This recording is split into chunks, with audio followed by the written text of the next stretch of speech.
Everyone, আসসালামু আলাইকুম। Welcome to cake and shake Chittagong. আজকে অনেক দিন পরে দুইটা কেক ডেকোরেশন ভিডিও দেখাবো। এই ভিডিওটা আরও অনেক দিন আগের ভিডিও। ইদানিং আমি কেক ডেকোরেশন ভিডিও খুব কমই করি, কারণ দেখা যায় সময়ের কারণে এগুলো এডিট করে আপলোড করতে অনেক বেশি লেট হয়ে যায়। তাই দেখা যায় এখন ডেকোরেশন ভিডিও খুব কমই করা হয়। নতুন কোনো ইউনিক ডিজাইন হলে ওগুলাই চেষ্টা করি ভিডিও করার।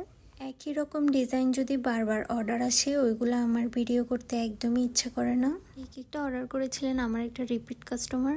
ও আমাকে একটা রেফারেন্স পিকচার দিয়েছিলেন, ওইটার মতোই করে দিয়েছিলাম। এই কেকের কালার কম্বিনেশনটা আমার অনেক বেশি পছন্দ হয়েছিল। ডিজাইনটা দেখতে একদমই ইউনিক লাগছিল। এই ধরনের ফ্লোরাল কেকগুলো কিন্তু দেখতে সবসময় সুন্দর লাগে।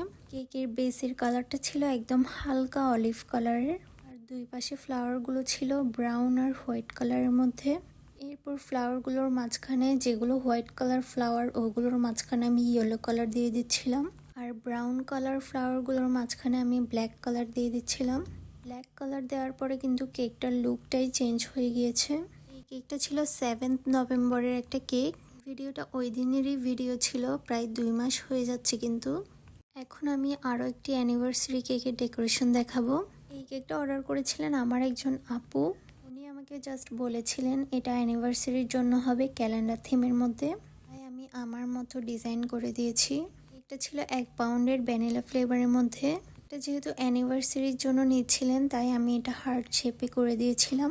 নর্মালি আমি যখন কাগজের উপর লিখি তখন আমার লেখা কিন্তু অনেকটাই বেটার, কিন্তু যখনই আমি কেকের উপর লিখতে যাব তখনই আমার হাত কাঁপাকাঁপি শুরু হয়ে যায়। এটা কি শুধু আমার সাথেই হয় নাকি সব বেকারস আপুদের সাথেই হয়? আপনারা একটু কমেন্টের মাধ্যমে জানাবেন। আমরা যখন নর্মালি কোনো কাগজে লিখি তখন হাতটা কিন্তু কাগজের উপর ভর দিতে পারি, কিন্তু কেকের উপর লেখার সময় হাতটা তো কেকের উপর ভর দেওয়া যায় না। এই জন্যই কিন্তু হাত কাঁপাকাঁপি শুরু হয়ে যায়, যার কারণে লেখাগুলো তেমন একটা সুন্দর হয় না, বেশিরভাগ সময় বাঁকা হয়ে যায়। এই তো দেখতে দেখতে আমার দুইটা কেকের ডিজাইনই কমপ্লিট হয়ে গিয়েছে। দুইটা কেকের মধ্যে কোন কেকের ডিজাইনটা আপনাদের কাছে বেশি সুন্দর লেগেছে অবশ্যই কমেন্টের মাধ্যমে জানাবেন। সবাই ভালো থাকবেন, আমার জন্য দোয়া করবেন। আল্লাহ হাফেজ।